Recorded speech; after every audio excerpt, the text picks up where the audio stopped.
سب نبیوں کو معجزے دیے گئے، کسی نے سمندر چیر دیا، کسی نے مردہ زندہ کر دیے، لیکن حضور نبی اکرم صلی اللہ علیہ وآلہ وسلم کو کیا ملا؟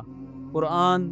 رسول اللہ صلی اللہ علیہ وآلہ وسلم نے فرمایا، ہر نبی کو ایسے معجزے دیے گئے جن کی بنا پر لوگ ایمان لائے، اور مجھے جو عطا کیا گیا وہ اللہ کی وحی ہے، یعنی قرآن، اور میں امید رکھتا ہوں کہ قیامت کے دن میرے پیروکار سب سے زیادہ ہوں گے۔ یہ قرآن، یہی وہ معجزہ ہے جس نے بدترین عربوں کو بہترین انسان بنا دیا۔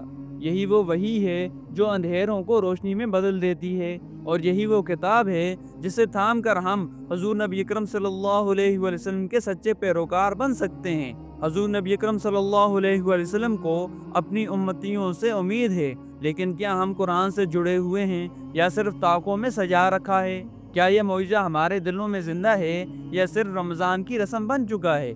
آج قرآن کو صرف پڑھو مت، سمجھو، عمل کرو، اور دنیا کو وہی روشنی دو جس کی امید حضور نبی اکرم صلی اللہ علیہ وآلہ وسلم نے کی تھی۔